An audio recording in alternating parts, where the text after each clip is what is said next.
Ang araw na ito ay dedicated service for sa birthday at sa dedication ng isang bata. Kaya naisip ko noon, ano ba yung konsepto natin? Bakit tayo nag-dedicate ng bata? Dahil yun ang patakaran natin sa church. Bakit maraming church na nag-aalay ng kanilang mga anak? Yung bang, para bang an act of appreciation o kaya pagpapasalamat sa Diyos, kaya babalik nila yung kanilang anak. Kayo kaya, i-dedicate kaya kayo ng inyong mga magulang noon? Amen. O kayo, yung tawag nating binyag, yung christening. Galing ka tayo lahat, galing kayo siguro kayo sa pananampalataya na binyagan na yan para maging Kristiyano na yan. In principle, nung pinanganak kayo, Christian naman kayo by name. Hindi ba? Nandun yung kapag pinarehistro kayo, nandun yung religion nyo, Christianity. Pagkatapos kapag doon kayo sa malaking simbahan, sa dating historical simbahan, pagdating ng araw ay kayo bibinyagan na, tapos marami pa kayong dadaan ng mga proseso. Sa ibang panig naman ng mga Kristiyano, yung mga Protestante, iba naman. Doon marami din. Merong mga binubuhusan ng tubig, merong mga wala lang, konting patak lang. Meron namang idinedicate lang na walang ginagawa kundi basta pag-pray lang. Ano man yung konsepto na yon, hindi nyo napapansin na hindi lang ito tradisyon, kundi nakapaloob ito doon sa Biblia sapagkat kapag ginagawa natin ito ay para bang meron tayong ipinapahiwati o binibigay o kaya ay merong isang bagay, an act of something na kung bakit natin ito ginagawa. Hindi kayo makakapanood ngayon ng mga video, ha? So, huwag kayo maghintay. Dahil nasanay na kayo marami na kayong napapanood na sine. Minsan, nag-movie marathon kayo kapag day off nyo. 5, 7 pelikula sa araw Ayan, ha? Pero 7 verse, wala. Nasa. So, kailangan balikan natin yung ano ba talaga yung nangyayari sa buhay natin? Ako ba talaga ay nadedicate na sa Panginoon? Nung ikaw ay bata, ikaw ay nadedicate. Bakit ngayon para bang kakapraso lang yung oras para sa Diyos, yung lahat ay para sa'yo? So, naisip ko na, balikan nga natin yan. Ano ba yung konsepto? Bakit tayo ngayon? Tingnan din natin kung tayo ba mismo ay alay tayo ng alay sa Diyos. Ikaw ba? Inaalay mo na ba sarili mo sa Diyos? Minsan nakakaligtaan natin yun. Buksan natin ang ating Biblia sa Matthew 18:1 hanggang 6. Ganito ang pagkakasabi. At that time, the disciples came to Jesus and asked, "Who is the greatest in the kingdom of heaven?" Merong merong pakapala na ng papel ito sa Panginoon. Sino ba talaga? Alam mo, ang nasa konsepto ng mga alagad, sino ba sa amin 12 ang magiging greatest in the kingdom of heaven? Who is the greatest in the kingdom of heaven? He called a little child. Siguro mga nagsisimula pa lang maglakad. And had it stand among them sa gitna ng mga kanyang mga alagad na nag-e-expect na siya ang pinakadakila. Dahil siya daw ay leader, siya daw ang pinaka-educated sa alagad, siya ang tagahawak ng pera nila, o siya ang tagahimok ng mga taong pupunta makinig. So, sino kaya sa kanila ang greatest? Sabi ng Panginoon ito, I tell you the truth, unless you change, ang napaka-frustrating, di ba? Ang expected ng mga alagad ay, sino kaya sa amin? Siguro, mas dakila ako dahil mas matipuno ako kaysa ito.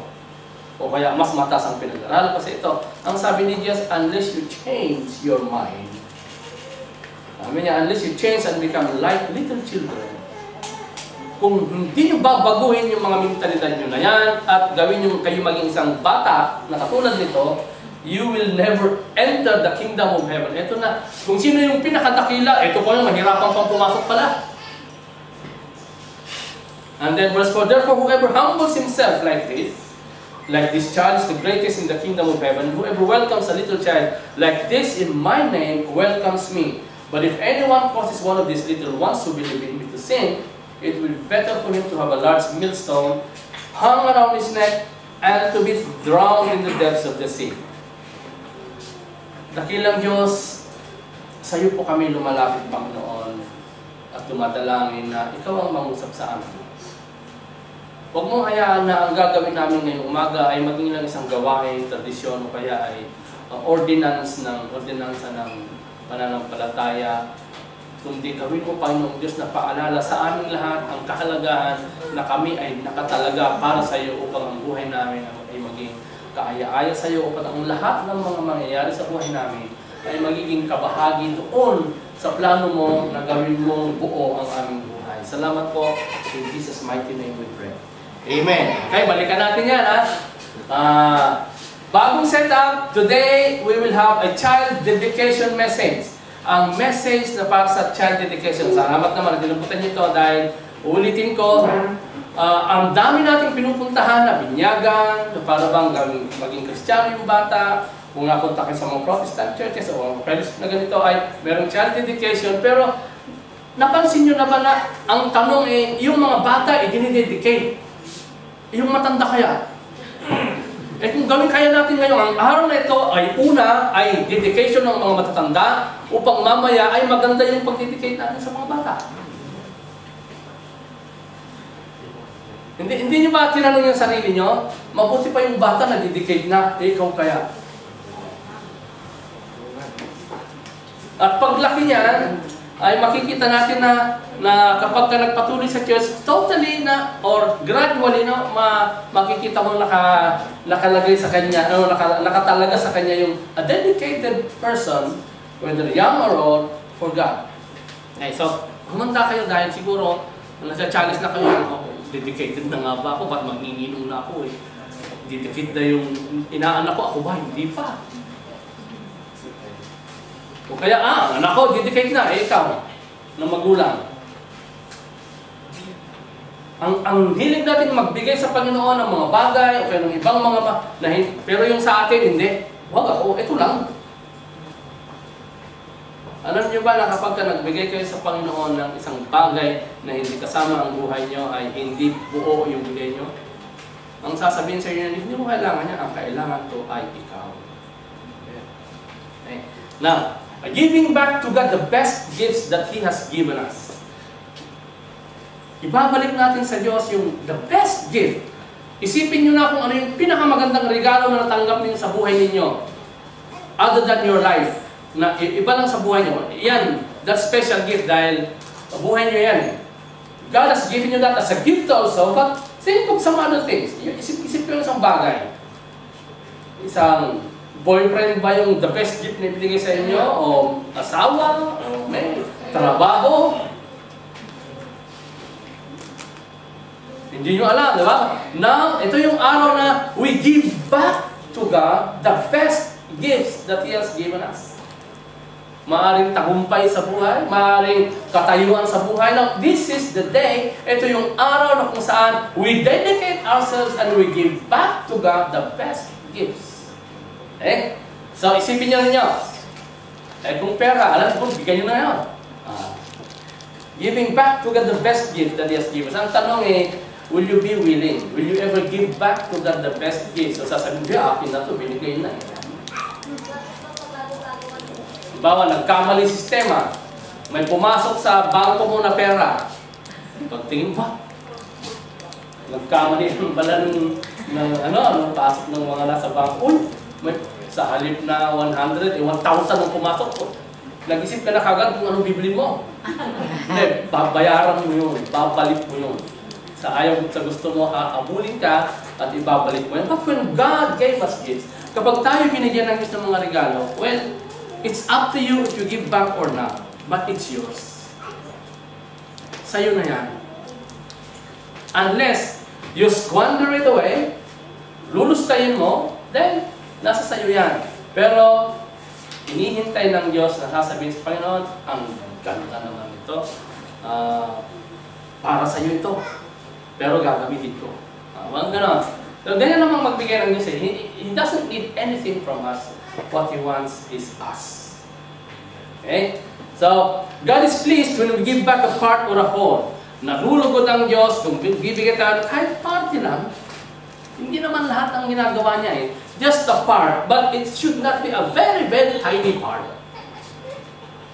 Tayo mahilig lang magbigay ng tira. Pero hindi yung main. Napapansin ninyo, kapag ayaw na yung ulam nyo, bigyan niyo sa kapitbahay. Kasi kawawa sila, magminilit ang sweldo ng mga yan. Ayaw na to? Ha? Yan. Ayusin mo para ibigay sa kapitbahay. Ang hiling natin magbigay ng tira, pero yung bagong luto, medyo mahirapan pa. Unless nakaibigan mo siya talaga. So, giving back. Medyo manasagaraan pa yun ba? God is pleased when we give back a part or a whole. Nalulugod ang Diyos kapag ibabalik natin sa Kanya ang mga bagay na Kanyang ipinagkaloob sa atin. Okay? So now, dahil ito ay dedication, sabi natin kanina, ang binasa ng ating kapatid kanina, ang mga bata ay bigay ang regalo ng Diyos. Magtataka kayo.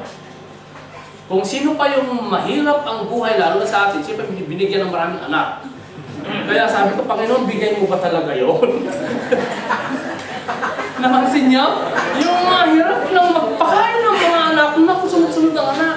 Minsan nagtatanong ako bilang pastor, Panginoon, bigay mo ba talaga yun? O gawa lang talaga nila yun? Pero yung mga may kayang bumuhay ng 10 anak, ang tagal bago magkaanak. Kaya bakit gano'n? Well, that's God's sovereignty. Minsan, nagtatanong tayo niya. Subalit, ngayon, hindi yun ang question ngayon. Ang question ngayon kapag ka ba ikaw ay binigyan ng Diyos ng best gift, sabihin natin, alam niyo, the best gift for parents, ang inyong mga anak. Lalo pa, makikita yung baby. Makikita niyo yung kasayahan, however it is, kahit gano'n pa yung pagpipigil ninyo at biglang may namo, paglabas niyan, tuwang-tuwa kayo. So, one of the best gifts that God has given us are our kids. Ang ating mga anak, kahit masakit sa ulo binibigay niyan, hindi nyo maiiwasan na sabihin na ang regalo ng Diyos ay ito at ang regalo ng Diyos ay maganda at mabuti. Amen ba tayo dyan? Now, when we dedicate, minsan hindi natin, pagkamaliit pa, ay, regalo ng Diyos to. Paglaki na, hindi na tinatawag na regalo ng Diyos, di ba? Hindi na natin makilala na anak, ay! Tawagin yung asawa niya, yung anak mo! Hindi niya sasabihin yung anak natin. Yung anak mo, basag na naman. Alam niyo mga kapatid, kapag kayo may anak, itago niyo na yung mga babasagin yung pinggan. Dahil 2 cabinet ang sinira ng dalawa kong anak. Hindi pa lumalabas yung pangatlo, sira na lahat yung 2 cabinet. Tago niyo na, magpalit na kayo ng mga gamit. But that's how to have kids. Yan ang pagkakaroon ng mga anak. Kapag kayo may anak, alam niyo sinasabi ko. Palitan niyo ng kahit itapon ay tumatambling lang. Which is, that would be good enough. Okay? So, ngayon, ano ba yung konsepto? What is God seeing in us? Ano ba yung nakikita ng Diyos sa atin kapag tayo nag-aalay ng ating mga anak sa Kanya? Napansin niyo na kapag may mga baby ka, may anak ka, parang ayaw mong padapuan ng lamok. Ayaw mong padapuan ng, ayaw mong, talagang, kapag maliit pa, talagang bantay mo yan. Kasi nga, gising pa. Halos hindi ka matulog. Kita niya? Ganyan ka-importante yung mga bata. Now, when we dedicate our children to the Lord, what does it mean? Ano ba yung nakikita ng Diyos sa puso natin kapag kataos-puso tayo nag-aalay ng ating mga anak sa Diyos? Okay, number 1. It is a sign of confirmation. Yan ang nakikita ng Diyos sa atin. Confirmation of what? Confirmation that we love God more than our child. Okay? Tandaan niyo, kapag hindi yung konsepto niyo, then you are dedicating your child in the wrong way. Because when you offer your child to the Lord, kapag inialay mo ang iyong anak sa Diyos, yan ay confirmation, yung senyas ng patunay na ang pagmamahal mo ay higit pa sa Diyos kaysa sa iyong anak. Okay? Alam niyo ang sabi ng Panginoon, Anyone who loves his father or mother more than me is not worthy of me. Aha. So, tingnan niya, kapag sinabi niya, hindi ako makakasimba dahil maglalaro kami ng anak ko. Teka muna, anyone who loves his son or daughter more than me is not worthy of me. Take note, ha? Take note. Sino man ang magmahal sa kanyang magulang, sa kanyang mga anak nang higit pa sa akin, sabi ni Jesus, ay hindi karapat-dapat sa akin. So the moment na tayo nag-aalala ng ating mga anak, it is a sign, an initial sign of confirmation na, Lord, I love you more than this child. Naalala niyo I will not show you the video, si Abraham. Bakit sinubukan ng Diyos sa Abraham, medyo lumalaki na yung anak mo, nauubos ang oras mo yata sa kanya. How about this? Sabi niya. Lumulusog siya, magandang burnt offering niya. Sabi ni Abraham, teka muna, diba? Hindi ko na kayang bumuo ng isa pa, tapos sasabihin mong burnt offering to. Tapos ang pangako mo sa akin ay gagawin ko akong ama ng maraming lahi. Teka, ito na lang yung paraan. Ito yung pag-asa upang matupad ang pangako mo sa akin. I will be the father of many nations, and I will bless you will bless the world because of me, and my descendants will be as many as the sands of the sea. Bakit ngayon iaalay ko to? Ganun ba kadali yun? Na Abraham came from a culture na galing siya sa isang kultura na pwedeng ialay ang kanilang mga anak. Kaya tinusubukan siya ng Diyos na sabi, okay na, ialay mo nga ang iyong anak. See? Now, you know the story. When Abraham obeyed, then God said, now you have shifted your love, na nakita ko na talagang mas mahal mo ako kaysa sa akin. Okay? So, ganyan dapat ang ating attitude, ganyan dapat ang buhay ng bawat isa sa atin na overall, God is the one that you love overall. Siya dapat ang pinakamamahal mo kaysa sa lahat ng mga bagay, mga tao na dumarating sa buhay mo.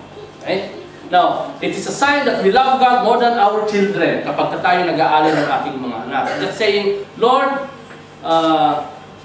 eto ang binigay mo sa akin, subalit actually, ikaw ay mas mahal ko. Ibig sabihin yan, ang tanong ay, kapag ba nakikita natin ang ating mga anak, naaalala niyo ba yung the author of life, yung author ng buhay na bago pa mabuo yan, bago maging siyam na buwan sa yung sinapupunan ng gawin sa ina, bawat yung unang pulso kapag ka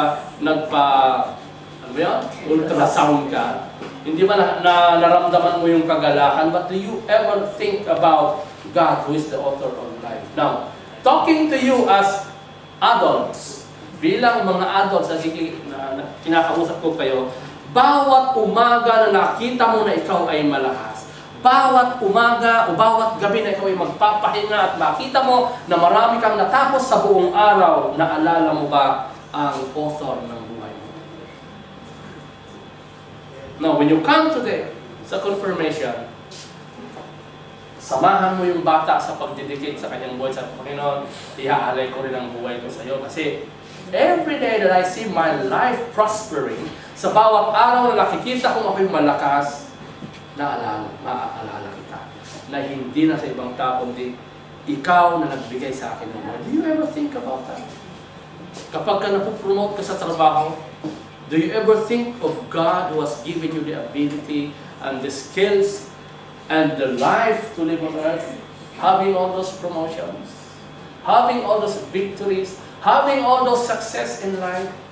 It's a sign of confirmation. And it is a sign of confirmation that we love the giver more than the gives. Ito yung problema nating mga tao. Kaliwali yung nagbigay. Diba? Ang importante yung regalo. Okay ito. Sino nagbigay ka? Bayan mo yung pangit ito. Maganda rin yung regalo. Minsan tayo gano'n. Maganda yung bigay, pero pangit yung nagbigay. Kaya, kaliwali. Huwag mo nasipin mo kasi yung nagbigay. Kasi importante may nagbigay. Yung maganda. Well, if we confirm our love for God, we dedicate our children and dedicate our life, we are confirming, we are acknowledging that we love the giver more than the gifts. Ibig sabihin yan, ang tanong ko ay, do you ever think of the Creator of all? Pag nakikita mo yung damit mo na mamahalin, kahit galing sa sale, at least naman, doon mo binili sa Avenues. Hindi sa hukay-hukay. At least, nakikita mo yung mga bago mong damit, yung bago mong gadget, which all came from the natural resources of this earth. Do you think about how wonderful God is? Hindi mo ba naalala kung gaano ka kamangha-mangha ang Diyos na gumawa ng buong mundo ito, na mga bagay na kanyang ginawa ay nagsilbing screen ng iyong cellphone, nagsilbing components ng iyong pad. Pagkatapos ay nakikipag-communicate ka sa buong mundo. Have you ever thought about that? Nakita niyo ba yung lahat ng mga bagay na nasa iyo ngayon, lahat ng nagpapaganda sa iyo, lahat ng mga nagsasabing ikaw ay merong sinasabi sa mundong ito? Have you ever thought about the Creator of all? Now, dedication day para sa isang bata, para kay Gab. Pero ang tanong, if you have dedicated your life to the Lord, do you join Gab today and say, Lord, i-dedicate yung bata, kagaya ko rin na dedicated sa iyo. Amen. Now, if your life has been dedicated to the Lord, how much of your time, ito naman tanong, gaano karami sa panahon mo at sa oras mo ang para sa Diyos? At gaano karami sa iyong atensyon ang nakatuon sa Diyos? Or are you focusing on your attention and your time to yourself or to somebody else na hindi yung pinanggagalingan ng lahat ng pagpapalang? Or are you focusing your life in just prospering yung success mo na kayo magtagumpay, ikaw ay umasenso sa buong mundo ito? My friend, dedication is a sign of confirmation because God deserves that we make Him the top priority in our lives because He is the source of everything. Pag nakita mo yung itsura mo sa salamin, di ba, hinahangaan mo, ay, ang ganda-ganda ko na pala. Dati ay medyo hindi makinis pero sa gawa at sa tulong ng maraming glutathione. Ito ay kuminis ako. Ganyan, di ba? Hindi mo napansin, ang glutathione na yan, kasama yan sa creation ng Diyos. Ay, thank God at meron mo. Parang tatapos. Nagkaroon kayo ng pag-asa. Dati wala pumapansin sa inyo. Ngayon na, ay, anong ginawa? Ay, wala lang. Sabon lang. Ganun tayo minsan. Ayaw natin sabihin na gumagastos kayo ng magkano ng buwan. Ano sinusweldo yun, napunta doon, inject dito, inject doon, botox dito, botox doon. Kaya kasi. Well, God deserves all the praise. God deserves to be the priority in our life because He is the source of everything. Now, yun siya din ang pinagmumula ng ating mga anak, ng lahat ng nabagay sa atin. Now, if you look at your life, kapag nakikita ang buhay mo, gagawin mo ba yan? Lord, I will confirm today, you are the best and the top priority in my life. Okay, pangalawa, it is a show of glorification, sign of confirmation kapag tayo nag-dedicate ng bata, kapag ikaw nag-alay ng iyong buhay din. So, hindi lang tayo magpo-focus sa mga bata. It is a show of clarification, isang paglilinaw. Okay? Isang paglilinaw. Ito ngayon, children are a blessing and a gift from the Lord. Take note. Hindi yan, pinagpuyatan niyo yan, pinagplanuhan niyo yan, ginastosan niyo yan kapag ka nagpa-treat kayo. Gumastos kayo sa isang, ano pa mang treatment yan. But, the Bible says, children are a blessing and a gift from the Lord. Having a lot of children to take care of you in your old age. Malapit na kami dyan sa area na yan. Salamat at meron kaming anak na may mga nagtatrabaho na. Dahil bibigyan din kami ba ng araw. It's like a warrior with a lot of arrows. Pero hanggang ngayon, hindi pa. Wala pa sila talagang binibigay. Bigay pa rin ang bigay kaming mga may edad ngayon. Okay. Sige, nagpapasalan si Pastor. Okay lang yan. Okay. Children are a blessing and a gift from the Lord. Okay. Ito na kayo, ano man yung gawin mo, ano man yung sabihin mo, gaano man yung ginastos mo at para ka magkana. No, you don't own your kids. Kahit kapag gumastos sa treatment, ano ang ginawa mo. You don't own them. They are blessings. You know what a blessing is? It is from God, and it's just watching you how to use them. And a gift. Tulad ng, kapag ang Diyos nagbigay ng regalo, hindi niya babawiin, subalit tinitingnan niya mo Masaya ka ba? O kaya nakakapagbigay ba ng kasiyahan yung gift na yan?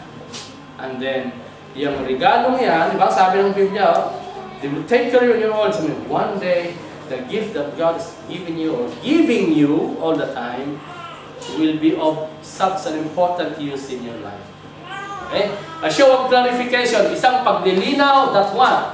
That our kids are ours for a short season. Ang ating mga anak, may kling panahon lang yan sa atin. Kapag kababae, kukunin niya ng iba.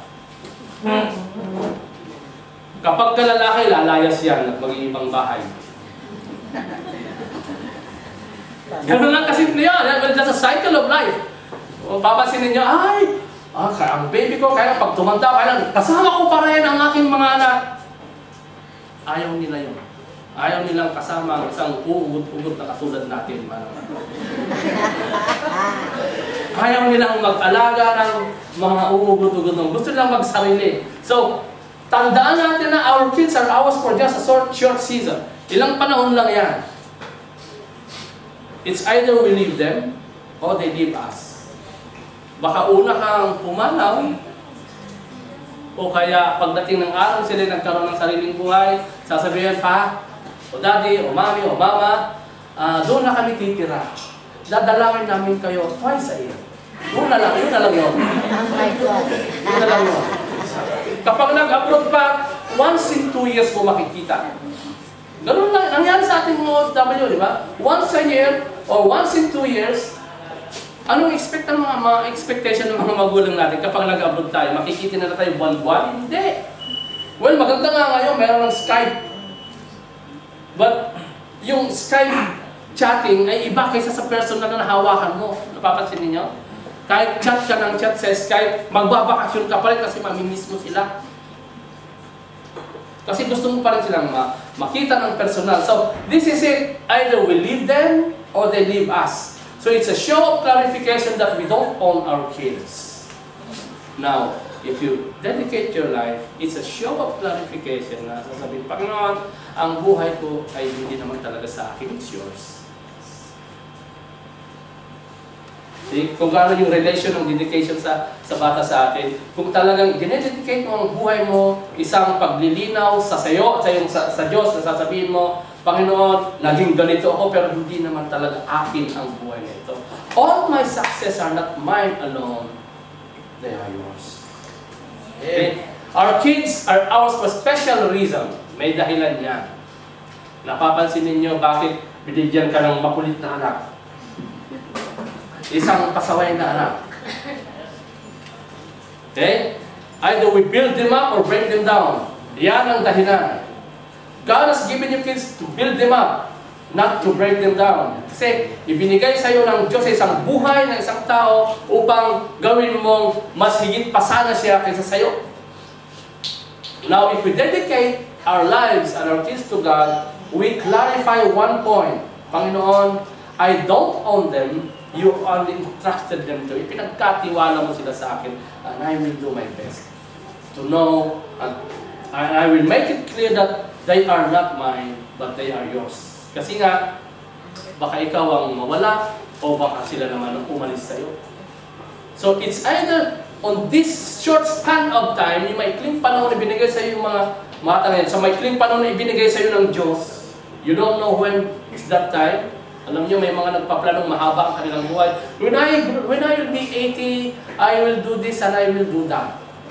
50 pa lang, nataki na. Asan yung when I will be 80? Nagpaplano ka ng old age mo, kailangan mayroon akong ganito, ganyan. Alam mo ba na makakarating ko sa ganong edad? Now, in a short span of time na binigay ng Diyos sa atin, we need to clarify that our life is not ours. Ang buhay ng ating mga anak ay hindi sa atin, hindi rin sa kanila. Ang buhay natin mismo, hindi sa atin. Napapansin niyo kahit gusto mong mabuhay ng matagal, if God says, that's it, hanggang 45 ka lang, pasalamat ka dahil hihimlay ka na maganda pa itsura. Hindi mo na hihintayin na maulubot lahat ng itsura mo. Sasabihin mo, pagka nandun ka na sa langit, sasabihin mo, ay, tinan mo yung picture ko ng funeral ko. Guwapo pa ako dahil bata pa ako. Pero kapag nahimlay ka ng 85 ka na, ay, yan ang itsura ko pala. Ano nga ako, may edad. A short clarification. Your life is not... What I'm trying to point out here, my friend, is ang buhay mo hindi sa'yo. Gaano kahaba yung ibinigay ng Diyos na panahon para sa'yo? Ang tanong ay, nakita mo ba na hindi sa'yo yan? Have you done something to acknowledge and to clarify to yourself and to God, Lord, well, this is not mine. It's actually a borrowed time. Hiram na panahon sa'yo sapagkat ito na. Pero ano ginawa? Question is that. Have you clarified that? Do you know that? Now, God demands that we clearly understand His plans for our children and for our life. Ano ba talaga yung, sa tingin mo, yung plano ng Diyos sa buhay mo? Bakit ganyan ang estado mo? Bakit ganyan ang trabaho mo? Bakit ganyan ang kalagayan mo sa buhay mo? Ikaw ang pinakamahirap, ikaw ang pinakakawawa sa inyong pamilya, at ikaw lang ang hinihingan ng lahat. Bakit kaya ganyan tayong OFW? Ano ba yung plano natin sa ating mga OFW na kapag may nangailangan yung second cousin na natin, ang dami mo kamag-anak, no? Pag nag-text ay para bang ang dami mong pahiram ng 20,000. 20,000? 20 dinar na nga lang yung pera mo alawas sa isang buwan. Hindi na nakapan ng 20,000. Para bang naghahakot ka rito ng pera. Bakit gano'n? Now, what's the plan of God? Ano yung plano ng Diyos sa buhay mo na ikaw lagi yung hinihingan? Di ba napakaganda? Ibig sabihin, hindi ka nagkukulang. Lagi kang hinihingan. Well, God demands that we clearly understand His plans. Kaya ang daming nag-text sa'yo bawat katapusan ng buwan, ay baka meron ka namang spare ka. Ganyan. Why? Because they expect you, they look at you higher than themselves. Napakaganda, di ba? Tapos titingnan mo lang sarili mo ng pababa, whereas other people looking at you in a high esteem. Clarification. Yan bang buhay mo ay malinaw na sa'yo na hindi sa'yo yan? Pangatlo, it's a statement of commitment if we dedicate our kids. Kumbaga ay nagbibigay tayo ng isang commitment. Hindi ko alam sa Tagalog yan. Kung nandito sa brother ko, magtatanong ko yan. Statements, pagbibigkas o pagsasabi, to convey your commitment. Ito ngayon, parents. Mga magulang. Parents, hindi yung nanggugulang, hindi sabihin nito. Parents, don't be hard on your children. Raise them properly. Teach them and instruct them about the Lord. Ito na ngayon. Dito tayo pupunta dun sa parents. Now, if you dedicate your child, ito ngayon yung instruct, teach, and instruct. Hindi nandyan yung mga anak natin para gawin nating baby doll. Hindi lang ganon. Ang cute-cute niya, damitan ko nga siya. Ay, naku, nadumihan na siya. Well, kasama yan. But take note, hindi yan ang dahilan. Although nakakaalis ng pagod yan kapag uwi mo, galing trabaho. Although nakakababa ng galit yan kapag medyo mabiro na siya. Tapos ikaw'y galit, tapos bigla kang nilambing na mawawala yung galit mo. Hindi lang yun ang dahilan yan. But for us to teach them and instruct them about the Lord. Once in your life, kapag kayo'y anak, okay, naisip nyo na ba na ang buhay mo ay nandyan upang sundin mo ang kalooban ng Diyos? God has given you life to live a life pleasing para sa Kanya. Okay? A statement of commitment. Commitment if you want to be the best for the education and training sa iyong mga anak. Kaya nandito tayo sa abroad, di ba? Nagsasakripisyo kasi mapag-aral kahit yung naman doon ay hindi nag-aaral. Pabanding-banding lang. Kala, bawat umaga nagbibis din, nagdala din. Hindi naman sa eskwelahan pala papunta. Di ba? Ganyan. But we as parents, we dedicated our lives, nakadevote ang buhay natin upang mabigyan natin sila ng the best education and training. Napansin niyo nung kayo bago mag-abroad, nasa public school mga anak nyo. Pero nung abroad na, kailangan sa private school. So, kapag medyo nagtanggap ka na sweldo, text yan, Nay, lipat niya si Junior sa private school. Yan tayo, Why? Because we want the best for our kids. The best of education, the best of training. Now, this is parenting by being a living example. Hindi lang dahil pera ang lahat. Hindi, The best educational training, ibig sabihin niyan, ang Greek word niyan ay, ang ibig sabihin niya, be thou an example to your child. Ikaw dapat ang magiging halimbawa bilang, hindi lang education verbally, but as a living example, ikaw ang ginagaya, kaya napapansin ninyo yung mga bata. Kapag ka lumalaki, kapag ka humiga, parang kahawig ng tatay. Kasi ginagaya niya. Napapansin niyo kapag ka sumagot sa tao, yung punto niya, yung the way children answer people, ganun din yung nagre-reflect yung kung paano kayo sumasagot sa mga tao. So napapansin niyo na it's not only the words that we say, but the things that we do and the actions that we show them. Ito yung nagpapakita, nagtuturo sa kanila. Kaya parang siguro na yung mga lagi nagsisigaw ang mga magulang, kausapin mo yung bata, pasigaw din.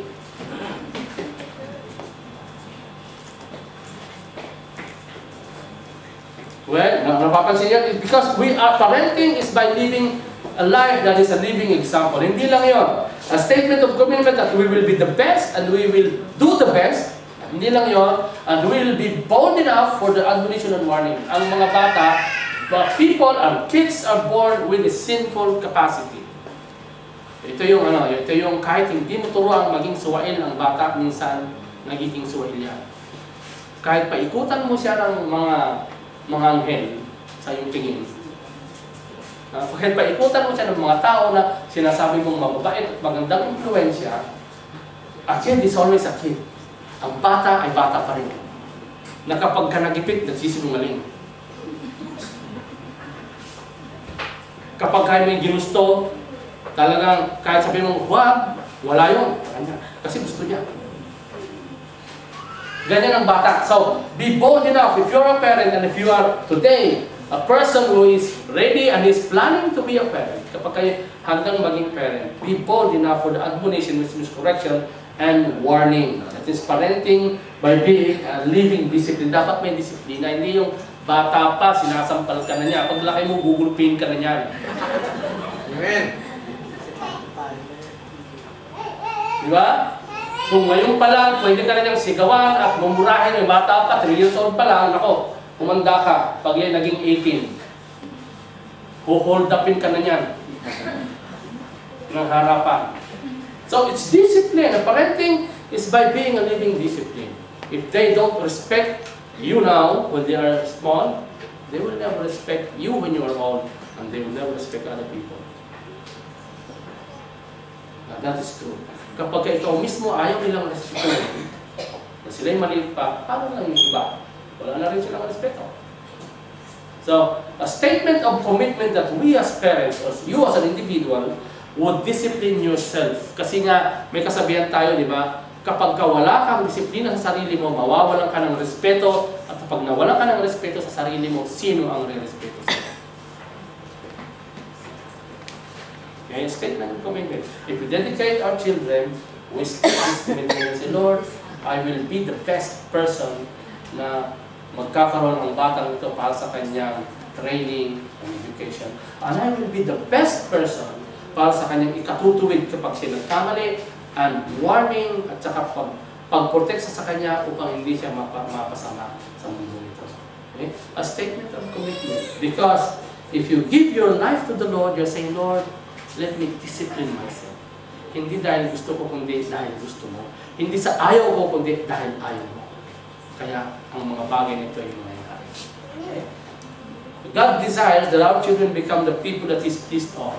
And God desires that you will be the person, you will become a person that is pleased on. Ito ang gusto ng Diyos na kapag kayo nakikita niya, ay hindi siya sumisimang, hindi siya nakakita, sabihin, look at my child. Tingnan mo yung tao niya. He's so pleasing in my sight. Pero kung hindi nga yan na nasasabi ng kapitbahay mo, how will God say that? Sasabihin ba ng Diyos na, ay, nakalulugod ang buhay ng tao yun kung yung mismo mga kapitbahay mo sa paligid, sasabihin, hindi ka nais-nais yung buhay na. God desires that we and our children become the people that He's pleased on. So yan, balikan natin yan. Okay, giving back to God, the best gift that He has given us. Ano yung best gift? Other than your life, it could be your kids, it could be your job. Pwede mo bang sabihin ngayon, Panginoon, whatever I have become, I have reached in my life, I am offering them all to you because they all came from you. They're not mine alone. Okay? So, confirmation that we love God overall, isa. Kaya, sinasabi ko sa inyo, kapag hindi nyo pa dinedicate ang buhay nyo sa Diyos, regardless of what you are doing right now, siguro sabi mo, ang gulo-gulo kasi ng buhay ko, ayaw ng Diyos pa ito. Well, yan ang mas gusto niya. Medyo mas hindi niya pinapansin yung wala na siyang aayusin. Amen. Mas gusto niya yung marami pa siyang aayusin. Siguro sinasabi mo, ang dami nang nangyari sa buhay ko na magulo, I have been in this and that and this and that. Well, gustong-gusto ng Diyos yan because God wants to fix broken things. Yan ang gusto ng Diyos. He really loves to fix broken lives because that's His job. Kapag binigyan mo siya ng wala nang ayusin, sabi, well, I have nothing to do with this. This is nice. Now He's looking for people who can say, I want to dedicate my life regardless of what happened. Confirmation that we love God overall. The question is God the top priority of your life? Ang Diyos ba yung top priority? Or somebody else? Or your life and your life alone? And it is clarification that God owns our kids and our lives. The question is, do you clearly understand His plans para sa buhay mo? Alam mo ba? Bakit ka ganyan? Alam mo ba kung bakit ka nag-abroad? Ano ba yung plano ng Diyos sa'yo? Bakit ka nag-abroad? Later on you will know, kapag hindi mo sinama ang Diyos sa buhay mo, later on you will know, but it's too late for you to know. Kaya kailangan, maaga pa lang, alam mo ng Panginoon, well, this is a blessing. This is such an opportunity and a golden privilege for me to be here today. Lalo na dito sa service na ito, well, it's up to you. Do you know God's plan in your life? Bakit ka nandito? Bakit kaninong ligam ngayon? Hindi lang dahil hindi ka ng regalo yan. Hindi. God has something higher and something better than being a kumpare to Manuel. Para lang sa weekend, dahil meron kayong gathering, may bote doon. Hindi lang naman dahil lang. May bote ng soft drinks. At saka isang karton ng pizza. Yan, tsaka tumakbo na naman yung isip niya sa iba. And then, commitment that we raise our kids God's way. But are you willing to become the person that God wants you to be? Kaya, mga kapatid, before we go on to the proper dedication, dahil kasama na ito sa ating gawain ng umaga, I would like to ask you a question. Nung bata ba kayo, dinidedicate na kayo ng mga magulang nyo, o kaya binitigan kayo? Of course, definitely, meron kayong baptismal. But I'm asking you as a person today, have you dedicated your life to the Lord? Ibigay mo na ba? Sasabihin, Panginoon, nakalimutan kita. Sa kabila ng lahat ng aking mga kabisihan sa buhay, na nagbisi-bisihan yung iba, kahit wala namang ginagawa. Sa kabila ng lahat ng ginagawa mo sa buhay, sa kabila ng lahat ng tagumpay mo sa buhay, lahat ng kabibuan mo sa buhay, kasama rin natin yan. Lahat ng mga kabigatan ng loob mo sa buhay dahil you've been betrayed by a lot of people, you've been victimized by a lot of people maybe, you've been exploited personally or what? Well, regardless of what. Right now, I'm talking to you as you are. Have you thought of giving a time to God and say, Lord, everything is not actually mine. Sa'yo naman ito. So, sa'yo na lang ang buhay ko. Tulong ko sa'yo sapagkat ikaw naman ang may author nito. So, you know better than I am. Alam nyo, ang architect, hindi mo pwedeng turuan kung paano gawin niya kasi siya ang design niya. The same is true with all the people on those things. That's God. Hindi mo siya pwedeng turuan. Siguro mas maganda kung ganito mangyayari sa buhay ko. Ano sasabihin sa inyo? Well, I authored your life, so I should know better than you. So why don't you come and take my plans and my purposes so that your life will be better? Kaya, mga kapatid, ito ngayon. We will, in a few minutes, let's go back, but I would like us to pray. This is a prayer of dedication sa ating mga matatanda before we come to dedication of the child. Have we really dedicated our life? Let's pray. Panginoon, kami po ay dumadalahin sa bagong ito. Karosapan mo po ang bawat isa sa amin. Bago po kami pumunta doon sa dedication ng Diyos, ay dalawin po namin na saliksikin mo po yung buhay namin. Kami po ba, Panginoon, nakatalaga ba kami para sa iyo? Kami po ba, Panginoon, nakahanda na ba kung we only live 50 years or 60 years, handa na ba kami gumarap sa iyo? O handa na ba kami gumarap sa mga tao, sasabihin namin, this is what God has made me. And this is how God made me. And I will be a blessing in this world. Panginoon Diyos, salamat po. Sa iyo po namin yung kakatiwala, yung anak ng Panginoon, ano man yung plano mo, Panginoon, ay aking matupad. At hayaan mo, Panginoon, ng bawat hakbang na gagawin namin, bawat minuto, bawat araw, ay maalala namin na ikaw ang nagtatakda ng lahat ng ito. You establish our steps, and you establish our life. In Jesus' mighty name we pray. Amen. Okay, so, mapagpapatuloy tayo sa ating dedication. Alam nyo, ang buhay ay parang kandila. Kandila tayo, no? Mamaya makikita niya. Mamaya ko lang sasabihin pag naman yung kandila. Let's go back to the dedication proper. Ito po ay patungkol sa isang batang ito na nung mula kong nakita, bigla nakakatuwa yata yung mukha ko dahil nakangiti palagi yan. Kapag tinutukan mo ng tingin, ngingitian ka ganyan. Para bang nakakatuwa yung tsura mo. Kaya parang sinasabing, ay nakakatuwa ka, cute ka. Kasi cute yan. Yan si Baby Gab. Meron lang akong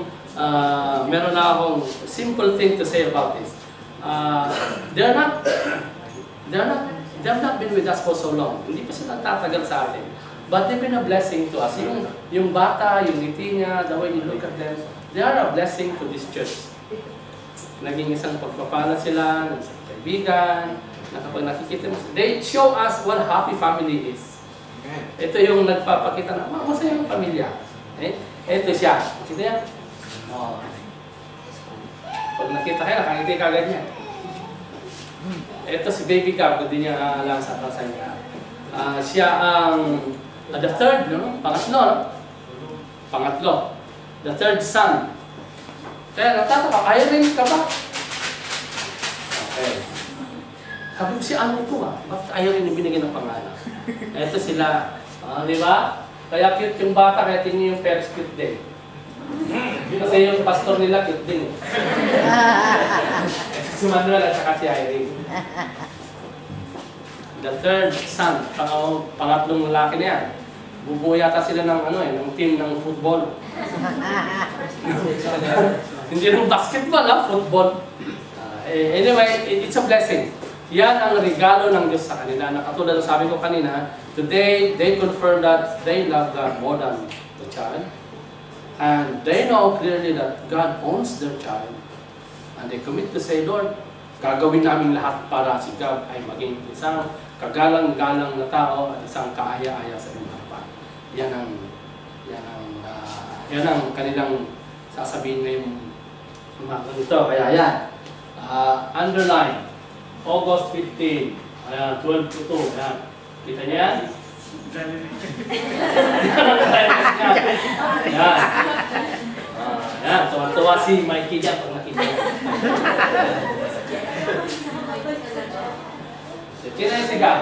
Okay. Let's go back to the points of dedication. We, as a church, confirm that we love God more than our kids and we love our lives. God owns us and God owns our kids. And then we commit to say, we do the best that our lives will become better and our kids will become better. Amen ba tayo doon? Tatawagan natin ngayon si Manuel, si Irene, si Anne, Irene, sa harapan, kasama si Gab.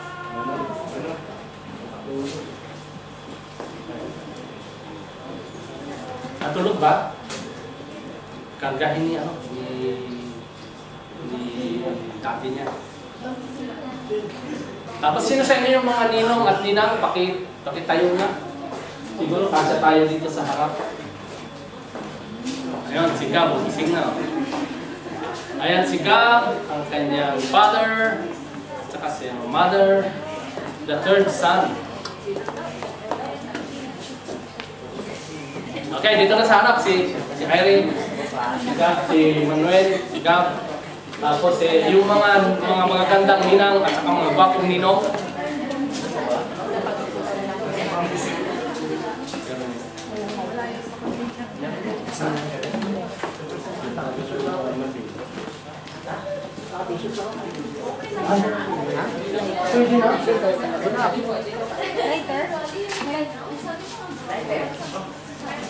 Okay, so nandito yung mga ito yung parents as a church, as a leader of this church. I would like to present din ito yung ididikit natin bata, si Gab, kilala nyo na siya. Ito, gamitin nyo itong moment ito.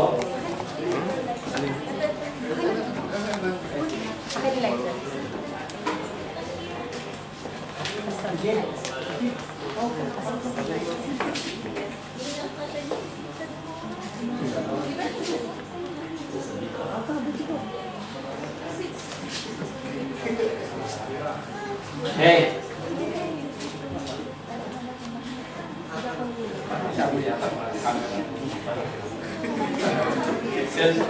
Ito ang maganda sa selfie generation eh. Magsasalita ka pa lang, ang dami ng camera, hindi mo alam tuloy kung paano kung ito. Okay, magpapatuloy tayo. Manuel, Irene, at si Gab. Bilang leader ng church na ito, I would like to ask some questions. Nakita ng buong church yung dedication, yung participation sa church na ito. Tatanong kayo ba ay taos-puso na katulad ng message kanina ay iaalay si God with the points? God owns your kid, you love God more, you stand and say, gagawin namin ang lahat dahil nagtatrabaho silang dalawa upang makabuti si God. Ayun ba? Amen. Kayo ba ay mamumuhay ng isang magandang halimbawa katulad ng sinabi natin upang maging isang taong takot sa Diyos ikaw? Okay, pahingi ako ng okay na? Bigyan nyo ng candles na yung mga ninong at saka nila para meron silang susunod. I will tell you about a candle. Si ano muna ang una? Si Manuel muna. Ang sistema niyan, hawak ni Manuel yung isang kandila. Ako, i-ignite ko ako magsisindi ng kandila niya.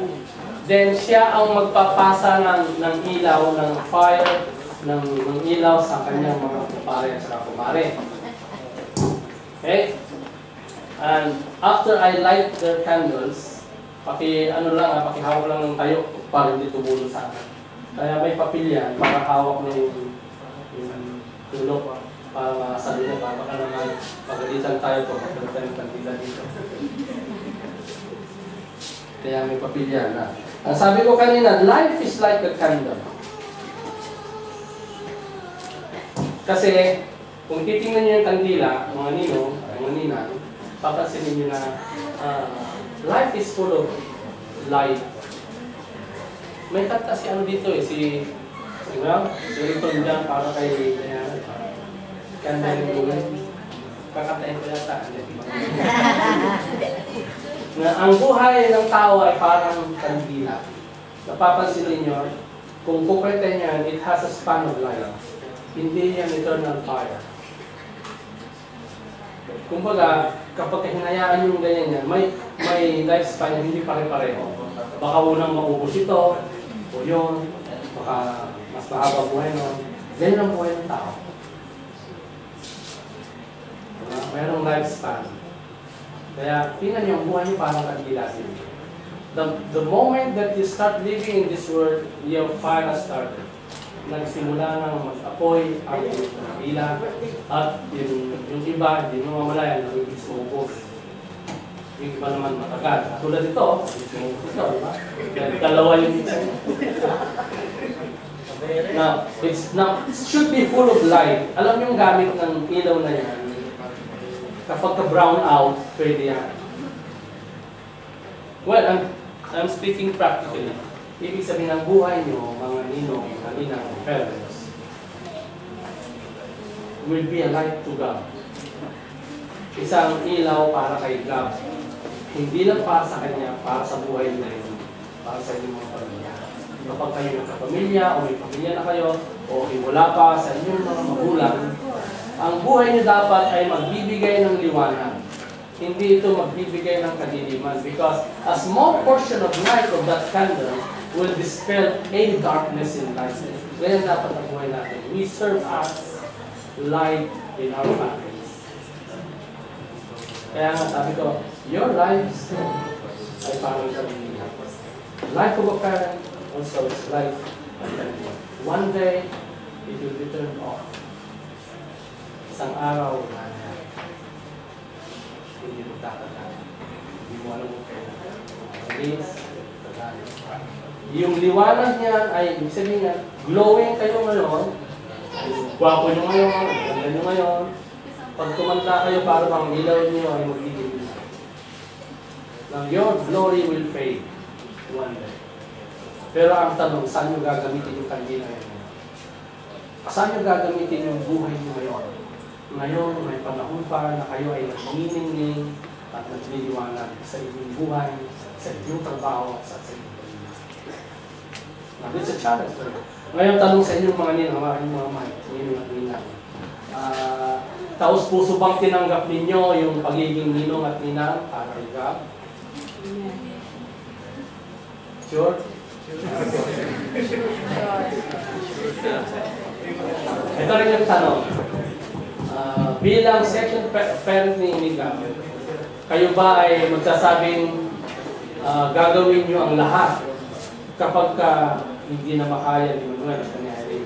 Yung lahat ng may tutulong nyo para makabuti si God, gagawin nyo ba yung kaya nyo? Amen ba? Siyempre, nung na eh. Now, your role is, katulad din ng message kanina, na hindi lang yung shower the baby with gifts. But to make sure na kapag kaya medyo tumatagilid ng lakad, kasama kayo.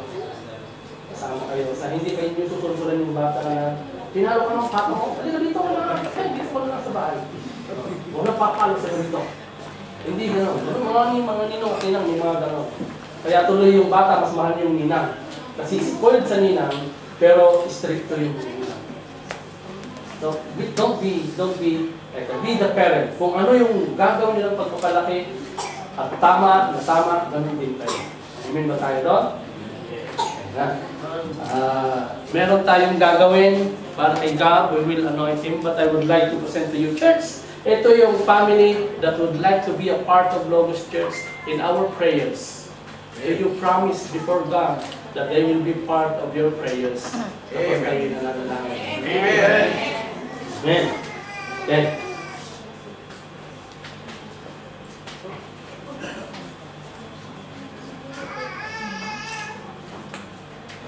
with the authority that God has given me, the biblical words, I, being the leader of this church, anoint you God, Gabriel, in the name of the Father, and of the Son, and of the Holy Spirit. Tayo pong lahat ay tumayo at manahangin. Isidedicate ko natin sa God. Dakilang Diyos, ito po yung araw na ginawa mo para kay Gabriel. Panginoon, isa po siyang magandang handog, regalo para kay Manuel. Nakikita mo po ang kanilang buhay, nakikita mo po ang kanilang puso.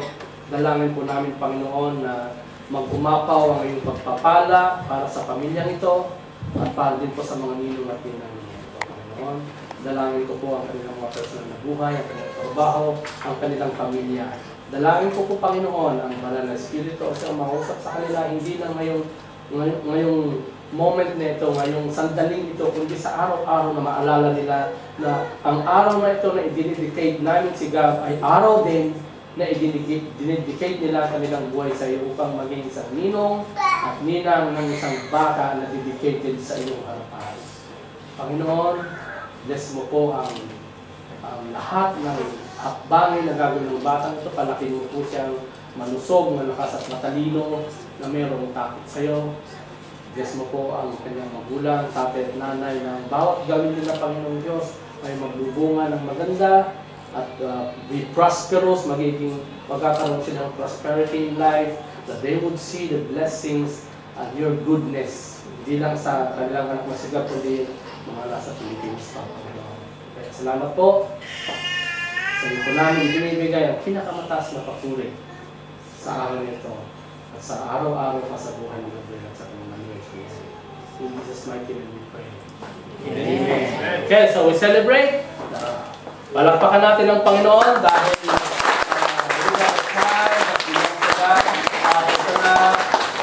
selfie time. Sana yung mga picture niyo dyan bago tayo magpatuloy sa ating gawain. Mamaya, pagkatapos ng service, pwede pa kayong mag-picture taking mamaya doon sa Jollibee. Okay? Okay, patayin niyo na po yung ating mga ilaw. Pwede yung iuwi. Congratulations. Kay Gab. Meron akong regalo para kay Gab, which is ito ngayon ang regalo natin para kay Gab. Okay? Picture. 1, 2, 3, tapawan. Ito ngayon pagkakaba certificate of certification from the top. Theos Logos Global Ministries with Security and Exchange, Commission Registration Number CN201332841. Jesus said, "Let the little children come to me and do not hinder them, for the kingdom of heaven belongs to such as these." Matthew 19:14.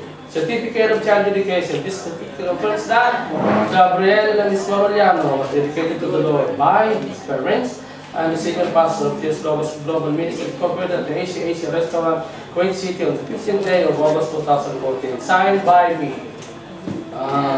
Okay, pwede rin tuloy na yung mga nililip sa ito. May space pa. And you can use this as a legal document kasi meron tayong nakarestro tayo sa security service. Okay, picture muna in 3 minutes, then it's time for us to wind up. Picture na ulit.